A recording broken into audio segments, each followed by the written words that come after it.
ये कहानी एक लड़के और थॉमस की है जिसके पास अलग ही तरह की ताकतें थी। जैसे कि आने वाले वक्त में कौन सा खतरा है और कौन लोग मरने वाले हैं उसे पता चल जाया करता था। ये एक छोटे से टाउन में रहता था जिसमें बहुत ही थोड़े लोग थे। एक दिन एक लड़की की आत्मा इसके दरवाजे पर आती है, मगर वो बगैर कुछ कहे यहाँ से चली जाती है। तब ऑड को उसे देखकर अजीब लगता है, इसीलिए वो भी उसके पीछे पीछे जाने लगता है। लड़की की आत्मा फिर ऑड को एक आदमी के पास भेजती है। अब जैसे ऑड उस आदमी के पास आता है तो वो लड़की उसे छूती है। उसकी ऐसा करने से ऑड को उस लड़की के बारे में ख्याल आने लगती है कि आखिर उसके साथ हुआ क्या था, मतलब कि वो ऑड को क्या बताना चाह रही है। इस आदमी ने दरअसल इस लड़की के साथ जबरदस्ती करके उसे मार दिया था। अब ये जानकर ऑड को काफी बुरा भी लगता है और वो जज्बाती भी हो गया था, मगर फिर भी वो उस आदमी का सामना करता है, जो देखकर वो आदमी वहाँ से भाग जाता है। तब ऑड भी उसका पीछा करता है और काफी देर के बाद आखिरकार वो उसे पकड़ ही लेता है और उसे मारने लगता है। अब तभी यहाँ पुलिस चीफ भी आते हैं। इनके और ऑड के बीच में काफी अच्छे ताल्लुक थे और वो भी जानते थे कि ऑड के पास कोई ना कोई खास चीज तो है। अभी ही हम उसकी दोस्त को भी देखते हैं जो उससे मिलने आई हुई थी। खैर, अब ऑड को कुछ अजीब से लोगों के ख्याल आने लगते हैं जिनके चेहरे नहीं थे, यानी कि उनकी आंखें, नाक, मुंह कुछ भी नहीं था, और वो ऑड को उठाकर अपने साथ कहीं ले जा रही थी। यहाँ उन्होंने और भी बहुत सारे लोगों को कैद किया हुआ था जो हमें बचाओ की मिन्नतें कर रही थी ऑड से। मगर तभी अचानक यहाँ एक गन वाला आदमी आता है और एक एक करके इन बिना चेहरे वाले लोगों को मार देता है। उनकी मरते ही ऑड भी अपने इस सपने से जाग जाता है। जी हाँ, बिल्कुल वो सपना देख रहा था, मगर वो इस बात से बेचैन और हैरान था कि आखिर इतने सारे तकरीबन 20-25 लोगों को कौन मार सकता है, मतलब कि वो गन वाला आदमी कौन था। तो इसके बारे में ये सोचते हुए वो अगले दिन अपनी जॉब पर निकल जाता है। वो दरअसल एक होटल में कुक था। यहाँ पर इससे मिलने पुलिस चीफ और इसकी दोस्त भी आते हैं, मगर कुछ ही देर बाद यहाँ एक और अजीब आदमी आता है जो हरकतों से पागल ही लग रहा था, जिसके आसपास बहुत सारे अजीब तरह के क्रिएचर्स थे। ये सारे दरअसल हेल यानी जहन्नम के क्रिएचर्स थे जो सिर्फ किसी खास और जैसे इंसानों को ही दिखाई दिया करते थे, यानी जिनके पास कोई शक्ति, कोई ताकत हो, और ये सिर्फ उस इंसान के आसपास घूमती थी जिनकी बहुत जल्द भयानक मौत होने वाली हो, क्योंकि भयानक मौत के वो मजे लेती थी, इंजॉय करती थी। शायद ऐसा होने से इन्हें ताकत मिलती थी। अब इन क्रिएचर्स का नजर आना खून खराबे, मौत की तरफ इशारा था, और जितने ज्यादा ये क्रिएचर्स नजर आएंगे उतनी ही तबाही होगी और उतने ही उस इंसान की दर्दनाक मौत होगी। अब उन क्रिएचर्स को पता होता है कि इस इंसान की मौत होने वाली है, तो वो उसी के इर्द गिर्द मंडलाते थे जैसे वो इस अजीब इंसान के आसपास थे इसकी मौत देखने के लिए, क्योंकि जब दर्दनाक तरीके से वो मरेगा इन्हें मजा आएगा। लेकिन अगर उन्हें पता चल जाए कि और जैसा कोई इंसान उन्हें देख सकता है तो ये पहले उस इंसान का खात्मा करते हैं। इसीलिए और इन्हें देखकर डर तो जाता है, मगर वो ऐसे दिखावा करता है जैसे वो इसे देख ही नहीं रहे। अब उस अजीब इंसान के आसपास इतने सारे क्रिएचर्स को देखकर ये काफी घबरा गया था, इसीलिए ये उसका पीछा करने लगता है। मगर अब तभी इधर ऑड की एक साथी आकर उसे बताती है कि मुझे एक अजीब सा सपना आया है जिसमें मैंने देखा कि मेरी और एक दूसरे आदमी की मौत हो गई है, पर कोई आम मौत नहीं, भयानक, क्योंकि हर जगह पर खून फैला हुआ था। अब पहले तो ऑड इसे आम बात समझकर टाल देता है, मगर जब उसकी साथी दूसरे आदमी की मौत के बारे में बताती है तो वो चौंक जाता है, क्योंकि बिल्कुल ऐसे लोग उसके सपने में भी आए थे। अभी माजरा था क्या, इस बारे में जानने के लिए ऑड दोबारा से उस अजीब इंसान का पीछा करने लगता है जिसके आसपास और क्रिएचर्स मंडला रहे थे। उसके हुलिये के हिसाब से ऑड उसे फंगस नाम दे देता है। और फंगस अपने घर जाने के बाद वहाँ से भी निकल जाता है। तब उसके जाने के बाद ऑड उसके घर में घुसकर तलाशी लेने लगता है और कोई सुराग ढूंढने लगता है, मगर ये घर गम कबाड़ खाना ज्यादा लग रहा था। सामान देखने से लग रहा था कि यहाँ फंगस के अलावा और भी लोग रहते हैं। उसी वहाँ एक अलमारी में टाउन के सभी लोगों की फाइल्स मिलती हैं। सामने कैलेंडर पर भी हर तारीख पर कुछ न कुछ लिखा हुआ था, लेकिन 15 तारीख यानी कल की तारीख पर क्रॉस लगाया हुआ था, जिसका मतलब था कि उस दिन यानी कल ये फंगस कोई गड़बड़ करने वाला है। अब तभी अचानक एक कमरे से आवाज आने लगती है। फौरन ही बाद एक दरवाजा खुलता है और बहुत सारी हवा के साथ वहाँ हर चीज जमने लगती है। इस वजह से ऑड काफी डर गया था, मगर खुद को संभालते हुए वो उस कमरे में जाता है जहाँ से आवाज आ रही थी। वहाँ आकर ये देखता है कि बहुत सारे परिंदे यहाँ पर कैद है, जिसके फौरन ही बाद वहाँ एक जगह पर छोटा सा सुराग बनने लगता है और फिर वो पूरा रास्ता खुल जाता है। वही अजीब तरह के क्रिएचर्स बहुत बड़ी तादाद में वहाँ से बाहर आने लगते हैं। ये दरअसल हेल का दरवाजा था जो इस कमरे में खुलता है। अब दरवाजा खुलते ही बहुत सारे क्रिएचर्स बाहर आकर इस पूरे घर में फैल जाते हैं, जो देखकर आर्ट काफी डर गया था, मगर फिर भी चुपके से वो यहाँ से निकल जाता है। जाते जाते उसने एक आदमी की फाइल भी अपने साथ ले ली थी, क्योंकि अब वो जान गया था कि ये आदमी फंगस टाउन पर जरूर कोई अजाब लाने वाला है। हो सकता है कोई खोली हो, क्योंकि हुलिये से वो ऐसे ही दिखता है। इसीलिए आर्ट पुलिस चीफ के घर जाता है और उन्हें वो फाइल देते हुए कहता है कि ये मुझे फंगस के घर से मिली है, वो मुझे ठीक नहीं लगता, आप उस पर नजर रखिए। अब क्योंकि इनको आर्ट पर भरोसा था, इसीलिए वो मान जाते हैं। कुछ ही देर में ये लोग अपने सारे पुलिस रिकॉर्ड को चेक कर लेती है फंगस के खिलाफ कोई सुराग ढूंढने के लिए, मगर पता चलता है कि वो आदमी तो एकदम ठीक है, उसका कोई पुलिस रिकॉर्ड नहीं। मगर इसके बावजूद भी पुलिस चीफ अपने एक दूसरे ऑफिसर को फंगस पर नजर रखने के लिए कहते हैं और आर्ट को तसल्ली देते हैं कि बेफिक्र रहो, अगर उसके खिलाफ कोई भी सबूत मिला तो हम उसे गिरफ्तार कर लेंगे। अब तभी यहाँ हमारी मुलाकात एक ऑफिसर और उसकी दोस्त के साथ होती है, और ये वही ऑफिसर होता है जो अब फंगस पर नजर रखेगा। खैर अगले दिन आर्ट अपने दोस्त के साथ खाना खाने अपनी सबसे पसंदीदा जगह पर जाता है, मगर तभी यहाँ आर्ट को फंगस दिख जाता है जो काफी गुस्से में था और इसी की तरफ ही आ रहा था, इसलिए दोनों जल्दी से यहाँ से भाग जाते हैं। अब आर्ट की ताकतों की वजह से जाने अनजाने में लोग बॉलिंग गेम के एरिया में आ जाते हैं। इससे वो हैरान तो होता है, मगर बहुत जल्द उसे एहसास हो जाता है कि ये मेरी ताकत है, मेरी शक्ति है। अब जब ये लोग अंदर जाते हैं तो बॉलिंग गेम के स्टाफ को देखते हैं, जिनका यूनिफॉर्म बिल्कुल वैसा ही था जैसा उसके सपने में आने वाले लोगों का था। यह आते ही उसके साथ अजीब सा होने लगता है, जैसे वो खुद को काफी कमजोर महसूस कर रहा था, जिसका मतलब था कि जरूर यहाँ कुछ तो भयानक होने वाला है। मगर यहाँ के लोगों के आसपास कोई भी क्रिएचर नहीं था, तो वो काफी हैरान था कि आखिर ऐसा क्यों। अब वो अपने पुलिस चीफ को दोबारा से कॉल करता है और अपने किसी ऑफिसर को यहाँ भेजने के लिए कहता है ताकि वो यहाँ आकर तहकीकात करे। जिसकी कुछ देर के बाद यहाँ एक सीनियर ऑफिसर आता है, जो आते ही आर्ट पर गुस्सा करने लगता है कि तुम्हें क्या मसला है, तुम क्यों इतनी देर से गलत जानकारियाँ दे रहे हो। मैं फंगस के घर पर गया था, मुझे तो वहाँ पर कुछ नहीं मिला, बल्कि मैं तो जब से वहाँ गया हूँ वो तो घर पर आया तक नहीं। अब तुम हमें यहाँ तलाशी देने का कह रहे हो। और एक बात बताओ, तुम्हें ऐसी खबरों के बारे में कैसे पता चलता है, हाँ, जबकि ऐसा तो कुछ भी नहीं होता। अब उसका ध्यान भटकाने के लिए और उसका गुस्सा रोकने के लिए आर्ट की दोस्त उसे अपनी ही बातों में उलझाने की कोशिश करती है। वो उसके हाथ पर बने टैटू जिस पर POD लिखा हुआ था उसके बारे में पूछती है, तो वो सीनियर ऑफिसर हंसते हुए इस बात को टाल देता है। अब यहाँ आर्ट को भी कुछ समझ नहीं आ रहा था कि पता नहीं शहर में ऐसा क्या होने वाला है जो मुझे इतनी बेचैनी हो रही है। पहले मुझे सपना आया, फिर मेरी साथी को उसी की मौत का, फिर मुझे फंगस दिखा जिसके आसपास बहुत सारे क्रिएचर्स थे। आखिर ये सब क्या है? तो अब इन सारे सवालों का जवाब पाने के लिए दोनों आर्ट की उसी साथी के घर जाते हैं और उससे उसके सपने के बारे में पूछने लगते हैं। वो इन दोनों को हर चीज काफी डिटेल में बारीकी से बताती है, जो सुनकर आर्ट काफी डर जाता है और उसे कहता है कि कैसे भी करके जल्द से जल्द अपनी दोनों बेटियों को लेकर इस टाउन से निकल जाओ, तुम्हारी जान को भी खतरा है। तुम जाओ अपनी दादी के घर, और हाँ, उन्हें भी मत बताना कि तुम आ रही हो, बगैर बताए जाओ। जिसके बाद वो उसकी दोनों बेटियों के पास ऊपर जाता है, जहाँ भी वो क्रिएचर से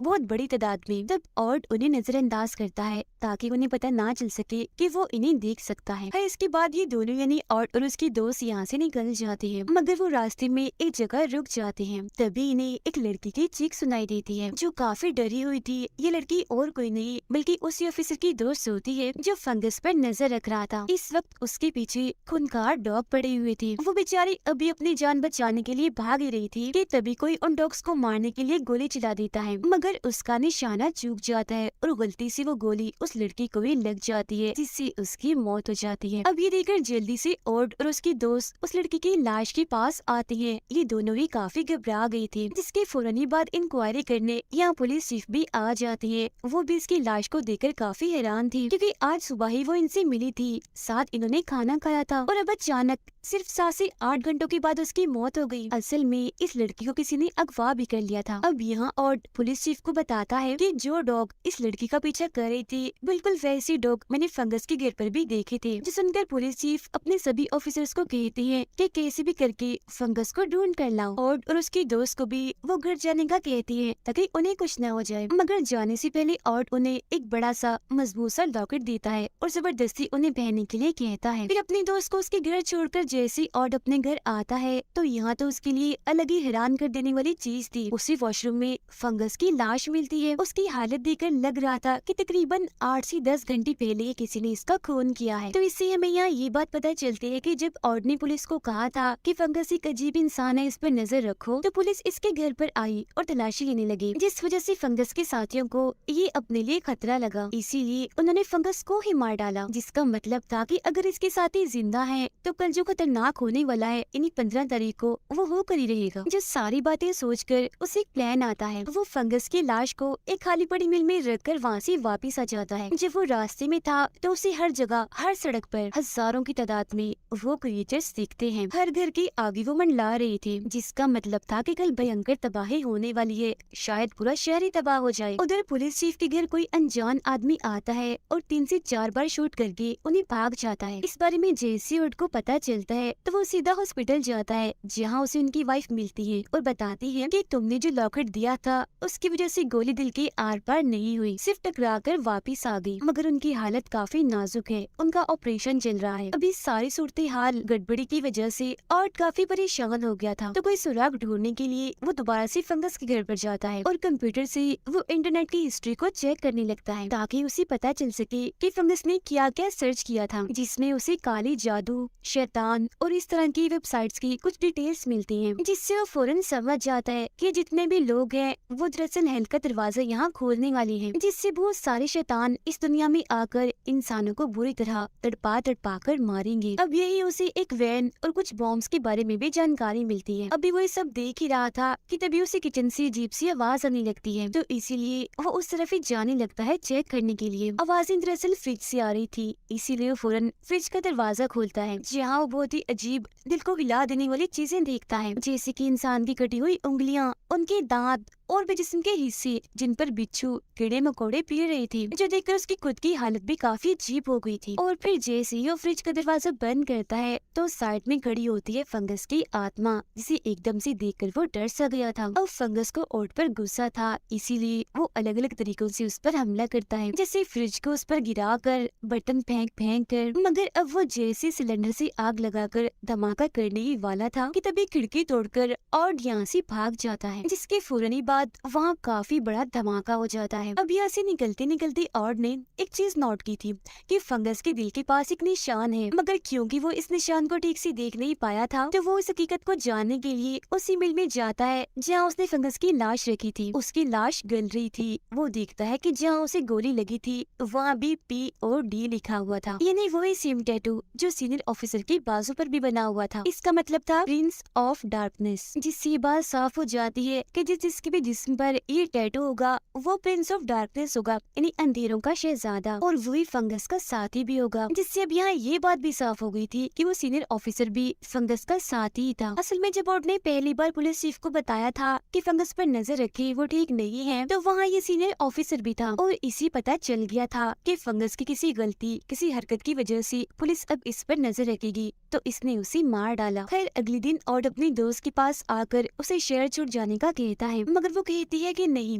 अगर तुम इधर हो तो मैं भी यही रहूंगी, कहीं नहीं जा रही मैं। जिसके बाद वो अपने काम पर जाने के लिए निकल जाती है। कुछ देर के बाद ऑड भी अपने काम पर जाने के लिए चला जाता है, मगर पिछले दरवाजे से। वो वहाँ पहले से ही पुलिस की गाड़ी देखता है और जैसे अंदर जाता है तो ये देखकर काफी हैरान रह जाता है कि सारे सिक्योरिटी को किसी ने मार दिया है, और एक पुलिस ऑफिसर को भी वो देख लेता है जिसने मास्क पहना हुआ था। उसे लगता है कि शायद ये सीनियर ऑफिसर होगा, इसीलिए ये भी उसका पीछा करता है और मौका देकर एक बेसबॉल बैट से उस पर हमला कर देता है। मगर जैसे ये उसका मास्क हटाता है तो देखता है कि ये सीनियर ऑफिसर नहीं बल्कि वही ऑफिसर है जिसे फंगस पर नजर रखने का काम दिया था, जिसका मतलब था कि ये टोटल 3 लोग थे, ये दोनों ऑफिसर्स और फंगस। जिसके बाद अब ऑड उसकी गन लेकर सीनियर ऑफिसर को ढूंढने जाता है मॉल में, जहाँ उसे अपनी साथी दिखती है, जिसे देखते ही उस पर भड़क जाता है कि तुम अभी तक शहर छोड़कर निकली क्यों नहीं, जल्दी करो यहाँ से जाओ, क्योंकि जो तुम्हारा सपना था वो यहाँ सच होने वाला है, तबाही मचने वाली है। जिसकी फौरनी बाद उसे अपने साथी के सपने की सारी डिटेल्स याद आने लगती हैं, जैसे यहाँ बॉलिंग गेम का स्टाफ बैठा है, टीवी पर मैच चल रहा है, फव्वारों से पानी आ रहा है, और बस इसी के साथ यहाँ एक लड़की की चीख सुनाई देती है। फिर फौरनी वहाँ एक आदमी आकर अंधाधुन लोगों पर गोलियां चलाने लगता है, जिससे वहाँ भगदड़ मच जाती है। लोग घबराते हुए इधर उधर भागने लगते हैं। सामान भी टूटकर हर जगह बिखरता जा रहा था, मगर सारे लोग वहाँ से बाहर नहीं निकल पाते, क्योंकि पता नहीं ऐसे ही मॉल के सारे दरवाजे अपने आप ही बंद हो जाते हैं। अब ऑड को उस गन वाले आदमी पर काफी गुस्सा था, इसीलिए अपनी गन से उसे मारने के लिए जाता है। मगर तभी अचानक बहुत सारे क्रिएचर्स आकर उस पर हमला कर देती है उसे रोकने के लिए, मगर फिर भी वो आगे बढ़ता जा रहा था उन्हें साइड पर हटा कर। अब यहाँ हमें ये बात पता चलती है कि ये सारे क्रिएचर्स काफी वक्त से जानते थे कि ऑड हमें देख सकता है, इसीलिए अगर ये सारे कल के ही दिन मॉल के लोगों के आसपास मंडलाते तो तबाही रोकने के लिए ऑड जरूर कुछ न कुछ तो करता। इसीलिए वो ऑड का ध्यान भटकाने के लिए सिर्फ एक ही इंसान के आसपास मंडला रही थी, यानी फंगस की, ताकि ऑड का ध्यान सिर्फ उस तरफ ही रहे और वो उस पर ही नजर रखे, न कि हर तरफ, ताकि उसे आने वाली भयंकर तबाही का भी पता न चल सके। मगर ऑड सिर्फ इन क्रिएचर्स का मोहताज ही नहीं था, बल्कि उसके पास काफी अलग ही तरह की ताकतें थी, जिससे वो किसी भी बुरी चीज और मौत को भी आने से पहले देख लेता है। और यही वजह थी कि अब उसे इन लोगों का प्लान भी पता था। खैर उन क्रिएचर से जैसी तैसी बचकर वो उस गन वाली आदमी के पास जाता है और गोली चलाकर उसे मार डालता है, जिसके बाद वो उसका मास्क हटाता है, ये सोच कर के जरूर ये सीनियर ऑफिसर होगा। मगर वो देखता है कि ये आदमी तो वो है जिसने डॉग पर गोली चलाई थी, जो गलती से ऑफिसर की दोस्त को लग गई थी, जिससे यहाँ ये बात सामने आती है कि 3 नहीं बल्कि 4 लोग थे। खैर अब सामने आइसक्रीम की दुकान थी जहाँ ऑड की दोस्त काम करती थी। ऑड उसे ढूंढ रहा था, जहाँ कुछ ही देर में उसके सामने आ जाती है, जिसे देखकर वो बेहद खुश हो गया था। मगर खतरा अभी भी टला नहीं था, कुछ गलत होने के बारे में उसे महसूस हो रहा था। और फिर तभी यहाँ उस लड़की की आत्मा आती है जिसके पीछे लोग पड़े हुए थे। वो उसे एक तरफ इशारा करके यहाँ से गायब हो जाती है। जिस तरफ उसने इशारा किया था वहाँ बड़े बड़े कमरे थे। अब जैसे ऑड वहाँ चेक करने के लिए जाता है तो उसकी आंखें खुली की खुली रह जाती है, क्योंकि असलियत उसके सामने थी। वो देखता है कि यहाँ एक काफी बड़ी वैन में बहुत सारे बॉम्ब्स हैं, जिन पर एक टाइमर भी लगा हुआ है, जिसके हिसाब से यहाँ कुछ ही देर में धमाका होगा और सारे लोग मारे जाएंगे। और यही उन चारों का प्लान था कि पहले वो सभी लोगों को मॉल में लॉक कर देंगे, फिर उन पर अंधाधुंध गोलियां चलाएंगे, जिसके बाद इन बॉम्ब्स के जरिए पूरे ही मॉल को सब लोगों समेत उड़ा देंगे। क्योंकि आज हफ्ते का आखिरी दिन था तो शहर के आधे लोग तो यहाँ आए होंगे जो सबके सब मारे जाएंगे। अब ऑड उस बॉम्ब्स वाली वैन को कहीं और ले जाने की कोशिश करता है ताकि वो धमाका यहाँ होने से रोक ले, मगर उसके इस प्लान के बारे में एक क्रिएचर को पता चल गया था। इसीलिए वो सीनियर ऑफिसर जो ये आसपास ही था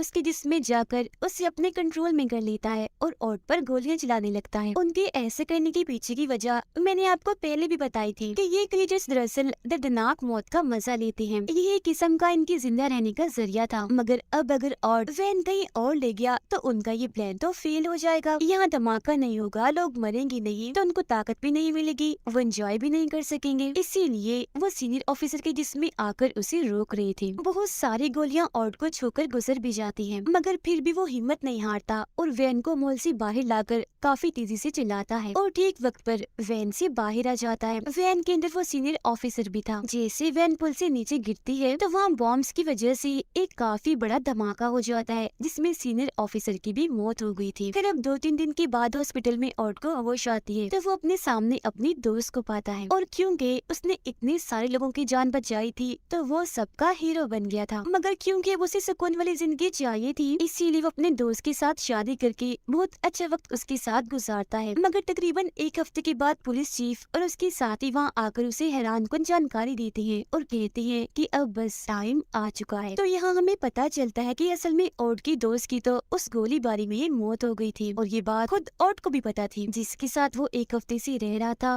वो दोस्त की आत्मा थी, क्योंकि दोनों एक दूसरे को प्यार जो करते थे और कुछ वक्त एक दूसरे के साथ गुजारना चाहते थे। और अब यहाँ आखिरकार दोनों एक दूसरे को आखिरी अलविदा कहते हैं, वो भी दुखी मन से। अब मैं आपको बता दूं कि वो 4 लोग आखिर ये सब क्यों कर रहे थे। वो पिछले काफी वक्त से एक काले जादू करने वाले ग्रुप का हिस्सा थे। इन्होंने बहुत सारे लोगों को भयानक मौत देकर काफी एंजॉय भी किया, जिसके बाद इनमें से 2 पुलिस ऑफिसर बन गए ताकि वो हमेशा दुनिया की नजर में अच्छे बने रहे, और अगर इनके खिलाफ कोई सबूत आ भी जाए तो ये उसे आसानी से मिटा दे। जैसे इन्होंने फंगस को अपने रास्ते से हटाया। आम तरीके से लोगों को मार कर इन्हें मजा नहीं आ रहा था, इसीलिए वो मॉल को लोगों समेत उड़ाकर खूब मजा करने वाले थे। मगर ऑड की समझदारी और शक्तियों ने ऐसा होने नहीं दिया। इसी के साथ ही कहानी इधर ही खत्म हो जाती है।